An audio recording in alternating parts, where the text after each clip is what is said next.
Naughton, and I have the honor to host the upcoming 30 minutes where we will focus on innovations and complications. Where does the inspiration come from? How is it translated into a watch's design and functionality? And how is all that reflected in the wonderful timepieces from Lange und Söhne? And for this conversation, I have the honor to welcome the Director of Product Development of Lange und Söhne, Anthony de Haas, here live in the studio. Hello, hi Carl. Hi dear friends. And connected to us via video call, I welcome SJX from Singapore and Gisbert Brunner connected to us from Germany. Welcome, gentlemen. Hello. It really is a great honor and pleasure to have you here with us. Everybody. Hello. Great, to Singapore. Yeah, and a big smile from Singapore as well. So we're talking about innovations and complications, and to dive right into the topic, I mean, Lange und Söhne pushes the boundaries and challenges what is possible time after time. But why? Very easy. I could respond this question as being a watchmaker. This is our daily job. But that sounds a little bit strange and maybe a bit arrogant, I don't know.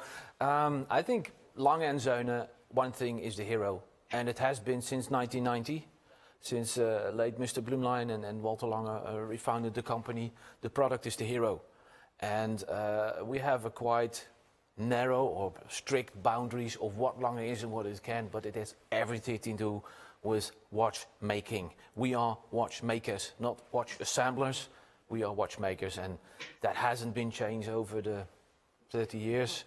And we will continue to do that. And yeah, sometimes we try to surprise the people, the watch fans, with some unexpected complications, implications, and sometimes maybe people see it as a bit more complicated or more commercial thing, but because even Lange and Söhne need to earn the money to pay the salaries at the end of the month. So that's how it is. Mr. Brunner, obviously you're well known in the watch world, so to speak, not only at Watches and Wonders. You're the co-founder of Uhrenkosmos. You wrote more than 30 books, quite a few of them are actually in my library as well, so it's great to have you here on the show. And obviously you know a thing or two about innovation and complication. Which complication, just in general, fascinates you the most, would you say?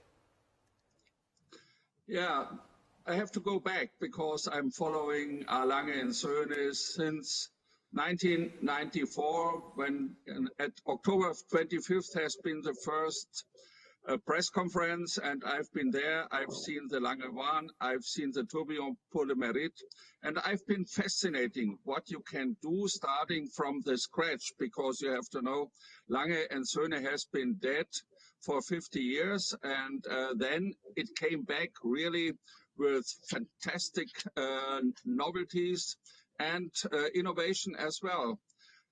If we focus at the Lange 1, which has been traditional, but on the other side, it has been a real innovation regarding the design of the dial and the complications like the big date and the two barrels and the power reserve indication.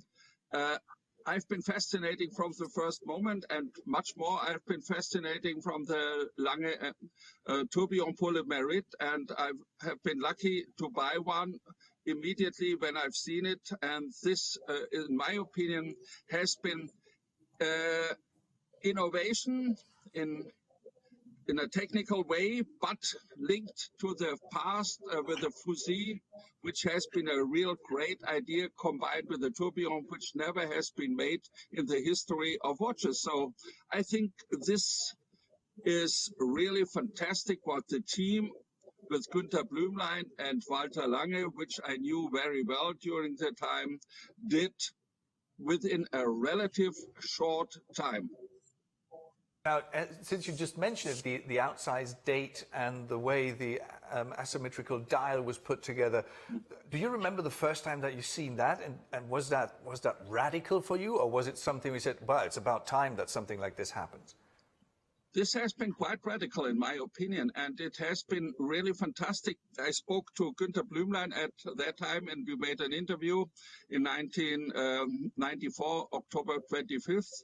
And he told me about the ideas. And he said, if you want to be successful in this world, where a lot of high-end watchmaking companies are around, we have to do something different. And the Lange one has been really different in the world of watchmaking. And one point has been the asymmetrical design of the dial, which has been copied after that a lot of time. And on the other side, you have the big date, which has been copied. The big date hasn't been new because companies like Gerard Perregaux had big dates in the 1930s, but Lange and Söhne did it in a very different and very functional way.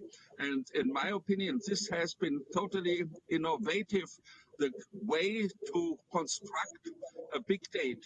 If I compare, and I made an article recently about the development of big date, it has been totally different to everything which has been done during the last decades in terms of big date. That was something really important, I think, that Mr. Brunner said there. It's been copied a lot. So going back to that moment where he said we're going to go for the big date, the asymmetrical dial, a lot of companies, I would think, as a part outsider, would field test it. They would show it to people outside of the company, outside the manufacturer, and say, what do you think? But the way that you expressed it in the beginning, it sounds more like you think about it and then you say, that's what we want to do. And let's see, find out later on how people react to this innovation. If you're talking about the Lange one, I think Mr. Blumlein was such a great visionary. And we should not forget that he had a huge experience by first saving in the 80s the IWC company and later on the Jägerle Coulter. So he was a very experienced man. And I think also he had the perfect mix between being an engineer and a marketing man. Apart from his enormous charisma personally, but he knew, and of course he shared, probably it was way before my time. I'm only 17 years in that Lange now, but it was before my time. And I remember being a young watchmaker, still working in Holland, when I saw Lange & Söhne and the Lange 1 first, I didn't like it because it was such a strange bird. But I had to get used to it. Right. But like people say, that's happening most of the time with some fantastic designs. It takes some time to get into you, and then it never leaves you. Right. But Blumner, yeah, they had genius ideas. It's from a blank paper. The only thing they had was a history, a rich history of making beautiful pocket watches. And they took the right elements. So in the movement, the classical elements like the gold chatons and the hand-engraved bell and cogs, the commitment to use German silver, not only in the complication, because that's very common still today in complications, but to say the commitment, we do this in our all programs. So from underneath to that most expensive piece, we're going to use this. That is technically a big challenge for a manufacturer to handle this material. Of course, we're getting used to it after 30 years, 26 years. Okay, but in the beginning, that's a huge commitment, because you make it your life very difficult. But that was not a point, to differentiate. And I think Blumlein knew as no one else that Swiss-made sells automatically, and the Germans, especially the strange bird from the former Eastern Germany, where they drove Trabants and stand in line for bananas in the grocery shop, that was the truth.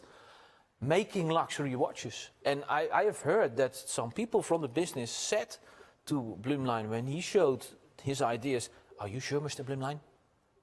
Eastern Germany? Luxury? They don't know." But they had, and at that time and today still, but they already had at that time excellent craftsmen. So they gathered, and then the whole experience, the adventure started, because in the beginning it was a big adventure. Right. Because they didn't know if it would work out, but it did. It worked out. The strange bird worked out. Let's take that strange bird all the way to Asia, because obviously there's a big appreciation for the timepieces from Lange & Söhne over in Asia. So SJX, what are people looking for? I mean, you advise companies and individuals on collecting, obviously, so you'd know. I mean, when people in Asia look at an Lange und Söhne timepiece, do they look at the dial? Do they look at the aesthetics? Or are they really into the complications and the innovations that hide under the dial? It's definitely the technical qualities of the watch first and foremost. So you have the complications as well as the finishing of the movement. So watches like the chronographs they make, the datograph, double split, triple split. I think these are really icons of the brand, and they're popular with collectors here. And of course, you have the side work, which is truly unique in watchmaking. I've been doing some research into high-end digital watches recently, and the side work is truly special. Even though it's been around for a long time now, and other brands have tried to do digital mechanical wristwatches, the side work probably, when you consider the construction, the finishing, the reliability, and the design, I think it's still the best, even though it's been around for now, 11, 12 years? So which of these complications that you mentioned, which one is your favorite? Or do you have a favorite? I would say there are two contenders. It's difficult to choose. It's either the side work, which is here, or one of the chronographs, the double split, triple split, datograph. It's difficult to choose between the two because they are both good at what they do, but they represent different sort of approaches to watchmaking. The side work, I think, is thoroughly a modern 21st century complication, while the chronographs are more obviously inspired by vintage movements, classical watchmaking in the bridges, the levers, and the layout of the movement. Yeah, it's almost impossible to choose between the two. Okay, very good choice. I mean, you're spoiled for choice there if you have to choose between those two. Now, Mr. Brunner, we've just seen the images from the double split and the triple split, and I think it was 14 years, if I recall correctly, Mr. De Haas, that lay between those two models. So was it a surprise for you, Mr. Brunner, when the triple split came, or did you think, oh, it's about time that they evolve this one further? Why don't anyone do it?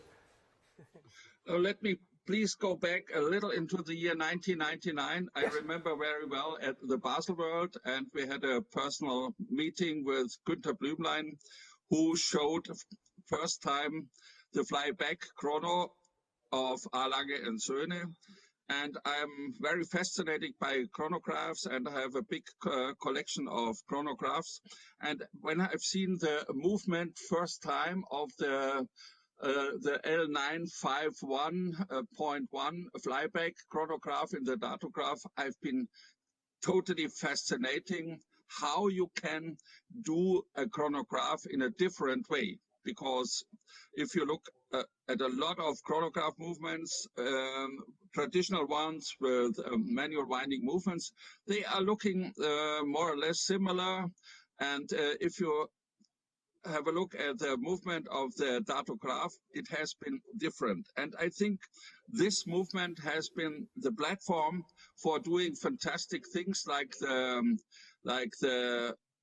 double and the triple split later on. And I think it took 5 years to develop the double split from the datograph on. And this is very important with Lange and Söhne, doing tradition in a different way. And the datograph has been representative of doing things in a different way, which are traditional but different. And the double split has been fascinating because has been the first time in the history of wristwatches having a split hands for the seconds and for the minutes. And the triple split has the same thing as well for the hours. And this is unique in the world of watchmaking. And that's what makes Lange and Söhne desirable, and that makes Lange and Söhne different from other brands, in my opinion.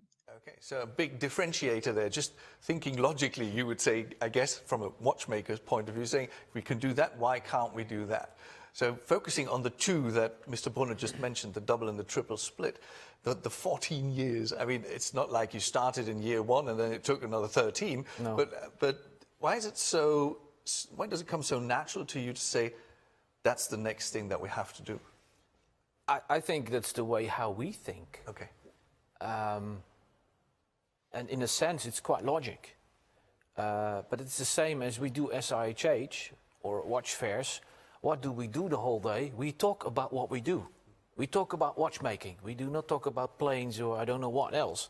And I think the focus, and also in the company, in the team, is like that. This is our way of thinking. And of course, you know, a little bit back to history. Mr. Brunner and Walter Lange, they said, we have to give 200% to get a certain achievement, especially in the beginning. Today we're quite established and we continue what these great gentlemen build up. And it's quite an honor to further carefully develop the brand. Logical thinking, yeah, to be honest, double split, we had success. We had so many other priorities, Zeitwerk, Lange 31, we made so many watches, and we are still a relatively small team, although compared to the number of people in the manufactory, like 580 people in glass in the factory, 55, so 10%, let's say, is product development. So it's compared to that, it's huge, but it's still 55 people, and we had so many priorities. So, to be honest, we thought about doing a triple split, but we didn't. It took 14 years because we had so many other stuff in between. And in the same time, in these 40 years, I sometimes wondered why no one else, let's call it, jumped on that train to make something like that, not a triple split, but maybe an interpretation of a double split or a further development, because it's so logic. Split time measurements, not only within one minute, but more minutes, but even more. And that is, I think that is clear. It was a kind of a surprise, to be honest. Nothing happened. And of course, the last months before that 2017 SIHH, we were like, uh-oh, I hope now nothing happens. You know, it suddenly comes, oh, another brand comes with a kind of a triple split. Oh, no, you have a development. But that, okay, we would have found another solution for that, but it didn't happen. Right. And it still didn't happen, because we should not forget, the watch relaunch this week is the second generation of the triple split already. It's still, but it's okay, it's good. And that's also fascinating to the whole watch industry. There are many beautiful companies, colleagues. I'm not a sales guy, they are not competitors. I know many friends in the industry, friends, colleagues. That's so fascinating about the watch industry. Everybody does its own thing in all kind of different styles.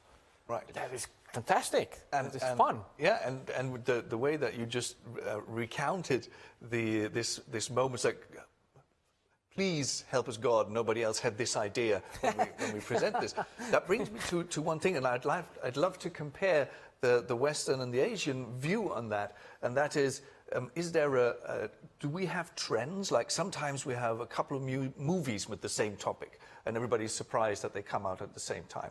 Even books in the literary genre, there are several books that hit on the same topic. They appear at the same time. Is there something like trends in complications and innovations, or the interest in specific trends? Let's start in Asia, SJX. Do you make out any trends when it comes to complications and people loving them? I think there were trends in the past with complications when watch collecting was a fairly new thing, say, 20, 25 years ago. For a period, the tourbillon was the most popular complication of all. At every price point, you would find tourbillons and even iterations of the tourbillon. But I think today, because the market is much more mature in terms of collecting and complications and development, trends there are not so pronounced. There is nothing but the tourbillon was when it was fashionable. This year, instead, the trends appear to be very simple. It's just different colors. Green is obviously a trend. But the current trends, I don't think apply to Lange, because Lange has never really been a trendy company. So I don't expect to see a Lange with a green dial and a rainbow bezel, unless Tony has something up his sleeve. I check with his sleeve. No. No, there are no funny colors in my sleeve. Don't worry, no worry. And I know, to jump in just quickly, SJX, colors. I know also this year we are also quite colorful, and it is something like, let's celebrate that the grey, cloudy COVID blanket which has covered the world last year in a dark grey mood. It has influenced all of us. You feel it now. We are all desperately impatient to wait for the vaccination to get things going again. So we are about to get that grey, dark COVID blanket out of our minds and celebrate. And don't worry, SJX, green. I love nature. Rainbow. I love nature, but maybe not so much on a watch dial. We let others do that, and they make some of them beautiful, but you're exactly right, not trend following, you know. Well, you're a trendsetter, Mr. Brunner said with the Lange 1. A lot of watch brands followed it, or a lot of designs, let's say, followed it. So, Mr. Brunner, from your point of view, from almost like a historic point of view that you've been following the watch trade and the evolution of watches and complications. Did you see any specific trends, or let's not call them trends, but things that are more appealing to collectors or enthusiasts at the moment that haven't been so in the last 10 years, maybe?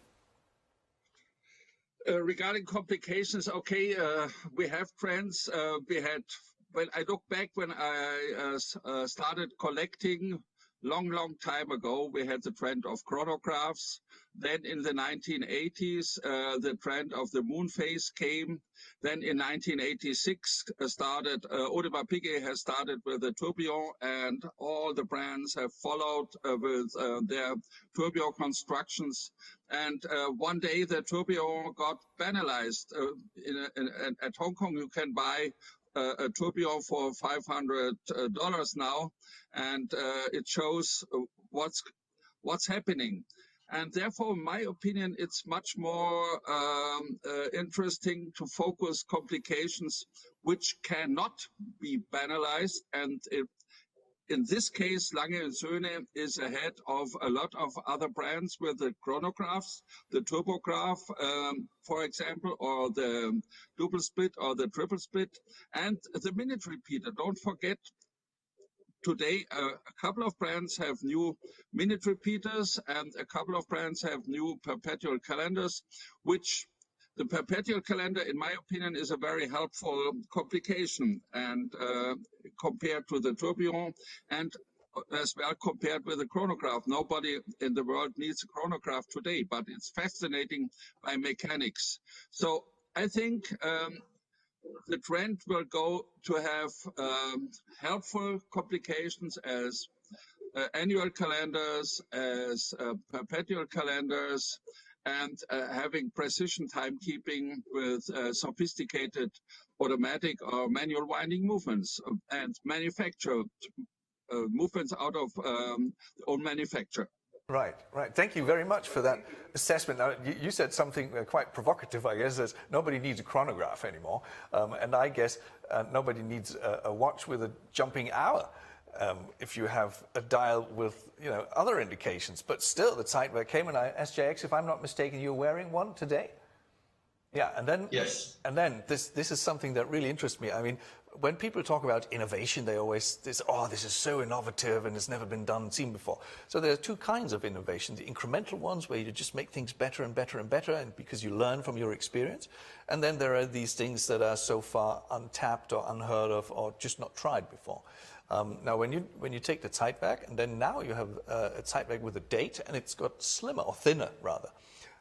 Would you say that this is just incremental, or is this what hides underneath in order to achieve this complication is actually rather a revolutionary innovation? The Zeitwerk is of course a very nice example, because when we started Zeitwerk in 2004 developing, it was a big adventure. Right. It was a dream to make something which is in the famous Semper Opera above the stage, and it's a 5-minute clock.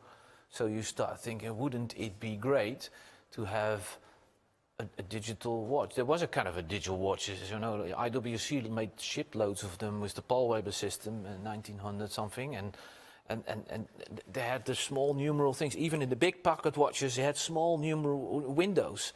And later we found out why these windows were so small, even in a big pocket watch, because we said, our dream, two windows next to each other, because if you look at your alarm clock, it's digital is reading from left to right, not from up to down most of the time. So big windows, yeah, great. So your wish list, your dream list is big. So that's the easy part. Okay. And then you start working around. And we were working on the Lange 31, and we had to solve that problem with the long power reserve by a constant force remontoire system. Where comes the remontoire system from?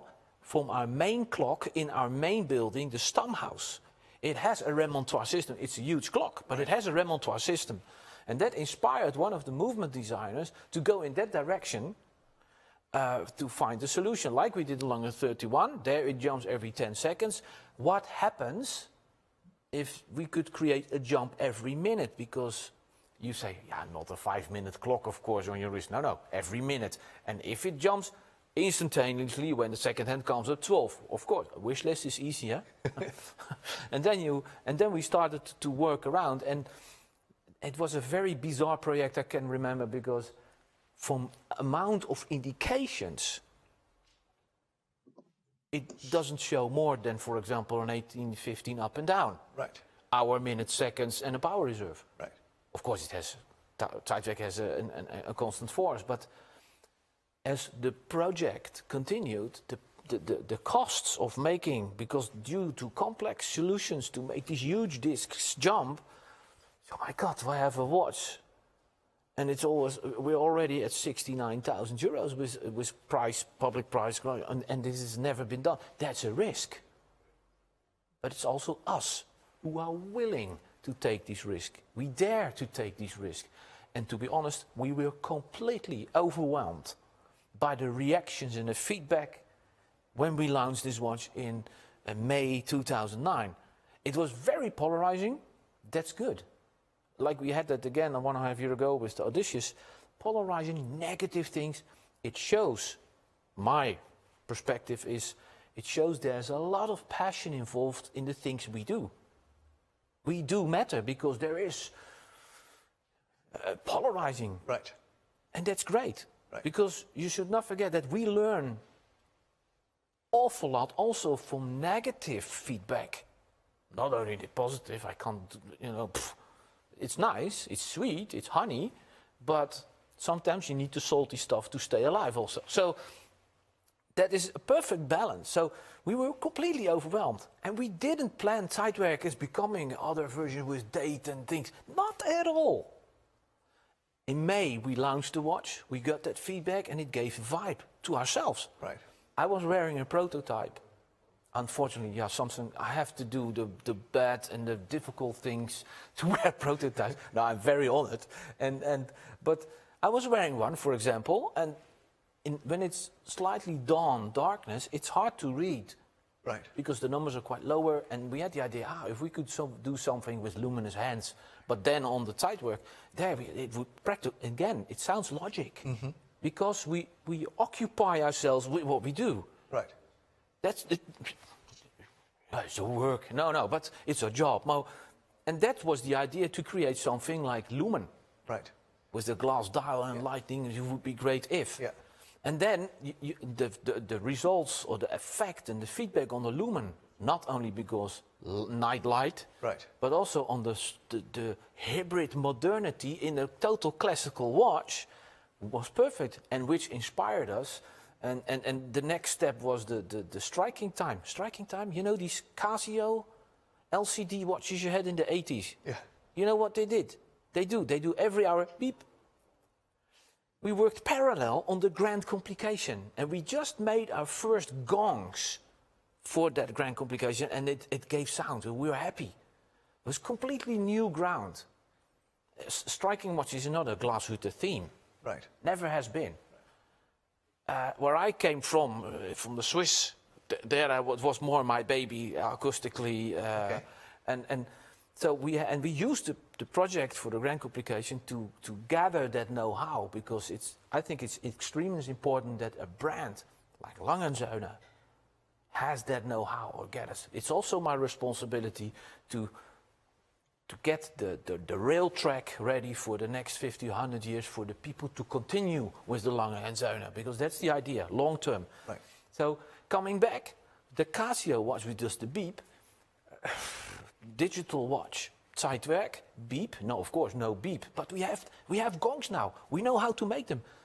Would it be great if we just different, not a classical minute repeater in a Zeitwerk, and things develop like that? Right. And if you would have asked me 10 years ago, is it possible? And I had that question very often. Yeah, 36 hours in a Zeitwerk is not so much.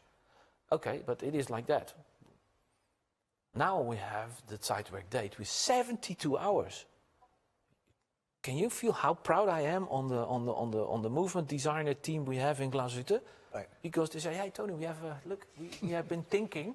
Again, we have been thinking, because it's all very down to earth what we do. Right. And that's fun. That's the reason why I'm working in this magnificent company, because it is like that. It's a great team. It doesn't sound like innovation, it sounds like problem solving, and you just happen to have really great solutions that look amazing. And because it's amazing to speak with you and to listen to the stories from SJX and from Mr. Brunner, and of course from you, time flies, which is, you know, that's our job. Permit the platitude. But we're already at the end of our 30 minutes. In the beginning, yeah, when we designed the programs, I thought 30 minutes, that's ample time, and it's never been. But I don't want to leave you, gentlemen, without asking you one thing, because you just mentioned wish list. And if there would be a mix of complications that you would put on Tony's wish list. Okay, I embrace myself. what would that be, Mr. Brunner? Is there anything that you'd say, Lange & Söhne has to do this and that complication? I would really love to see that done in the German way. You see how he's smiling. No, when Wilhelm showed me, the Odysseus first time, top secret, and I had to sign an NDA, and I said to Wilhelm, what I would wish would be a time zone device in the ordinary movement of the L155.1, because I want to have buy Odysseus, and I would be happy to have, as I'm traveling a lot, to have a time zone device with jumping hours hand, very simple, very easy to handle, and this would be a companion to wear every day, and this for me would be the perfect exit watch. Oh, an exit watch. Carl, can I ask you something? Is this recorded, so I don't need to write it down? It's even streamed on YouTube. I guess a lot of people will react to Mr. Brunner's wish list. So let's turn over to Singapore, SJX. What would you dictate into his little black book? A Zeitwerk with digital seconds. This is very simple, I'm sure. It is. And Tony and Anthony de Haas is thinking about it. Wish lists are always simple, you know, like I told you, let's just write it down and look at it and dream about it, and then... Right. Okay. So, we gave him something to do, and I do have something to do. I have to thank you very much for staying here with us in the 30 minutes. Everyone who's been watching it, obviously at Watches and Wonders 2021 on the YouTube channel. It was a great pleasure having you with us here remotely in the studio. Thank you very much, Mr. Brunner and SJX. And of course, thank you to you for telling these stories and sharing your passion so that it really becomes a connoisseur conversation. Thank you very much. It was a huge pleasure as always. And I really miss you guys. SJX, Gisbert, it would have been so fun to see each other again live. Let's look forward to this and see you as quick as possible. Exactly. The live times will come back. Thanks a lot and have a great day.